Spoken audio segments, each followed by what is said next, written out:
महाभारत युद्ध था वो केवल एक ही बाण में समाप्त हो जाता। कैसे?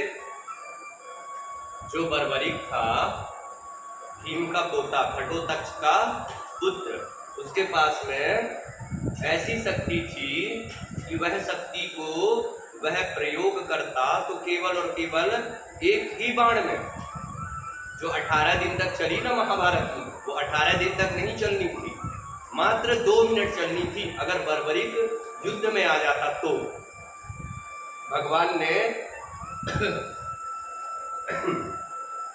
लीला रच करके और बर्बरीक का उद्धार किया था। नहीं तो पांडव युद्ध कदापि नहीं जीत पाते, क्योंकि बर्बरीक हारते हुए सेनाओं के साथ में खेलती युद्ध करते ना। और हारते हुए सेनाओं कौन थे? हारते हुए सेना थे कौरव, और कौरव पक्ष के साथ में युद्ध होता और बर्बरीक अगर उनके पक्ष में युद्ध करता तो युद्ध एक ही दिन में समाप्त हो जाता। बड़ा भयंकर युद्ध हुआ था। महाभारत उठा करके देखिए, खोल करके देखिए, बहुत अद्भुत विशाल युद्ध।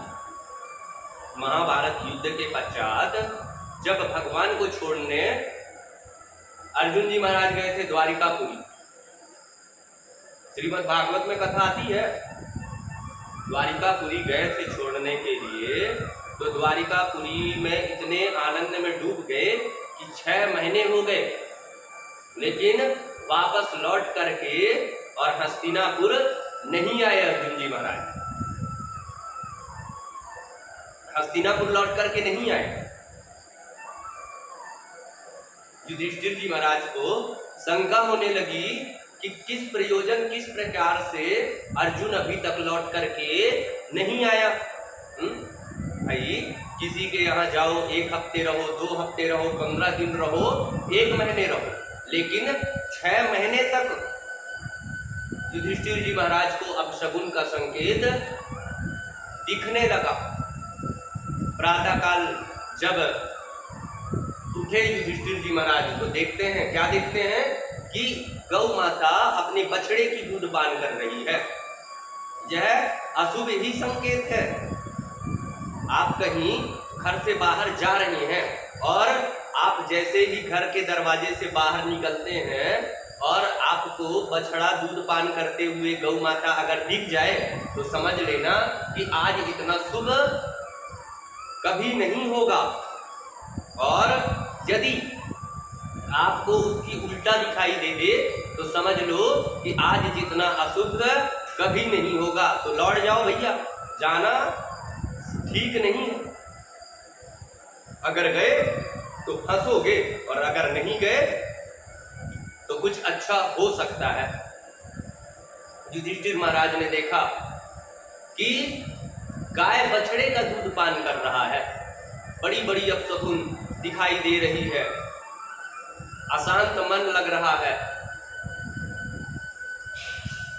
धर्मराज जी महाराज ने भीम से पूछा कि अर्जुन को गए इतने समय हो गए, अभी तक अर्जुन वापस नहीं आया। इसी प्रकार से चर्चा हो ही रही थी। उतने ही वक्त में अर्जुन जी महाराज पहुंच गए। लेकिन अर्जुन जी महाराज का स्वरूप कैसा दिख रहा है? तो अर्जुन जी महाराज का स्वरूप ऐसा दिख रहा है कि लग रहा है कि सर्वस्व हार करके बैठे हैं अर्जुन जी महाराज। सर्वस्व हार करके, उनके पास में कुछ नहीं है। उनके मुखारबिंद में, उनकी ललाट में जो तेज चमकती थी सूर्य की तरह, वह तेज खत्म हो चुकी है। गांडीव नहीं, शिथिल लग रहे हैं। युधिष्ठिर जी महाराज ने अर्जुन को देखा और देख करके ही प्रश्न कर दिया कि तुम्हारी स्थिति बहुत ही गंभीर लग रही है। हे अनुज, आप बताओ कि क्या हुआ? क्या तुमसे कोई ब्राह्मण का अपराध हो गया? क्या तुमने कल किसी की रक्षा नहीं की पाई, या शरणागति को पूरा शरणागत का लाभ नहीं दे पाया? प्रश्न की झड़ी लगा दी युधिष्ठिर जी महाराज ने, लेकिन अर्जुन जी महाराज कुछ नहीं बोले।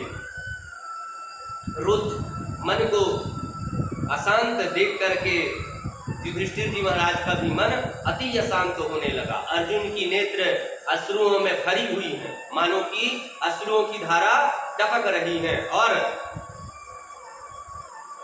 रोते रोते नेत्रों से आंसू बहते बहते अर्जुन जी महाराज ने कहा कि हमारे भगवान, हमारे सर्वेश्वर, हमारे द्वारिकाधीश हमारे बीच नहीं रहे। यह सुनकर के सबकी बोलती बंद हो गई, सांसें रुक गई। कुंती महारानी बैठी हुई थी, कुंती मैया। यह सुनते ही कुंती मैया ने अपना मन अपने प्रभु में अर्पण किया और बैठे बैठे ही अपना प्राण भगवान में समर्पण कर दिया। पांडव आदि मिल करके और माता कुंती का अंतिम संस्कार करके अब सब ने विचार किया कि अब भगवान नहीं रहे तो यह संसार में हम भी रह करके क्या करेंगे। तब अभिमन्यु का पुत्र राजा परीक्षित को बनाया गया राजा, और परीक्षित को राज सिंहासन दे करके और द्रौपदी सहित पांचों पांडव हिमालय की ओर चले गए और एक एक करके अपने आप को भगवान में अर्पण करते चले गए।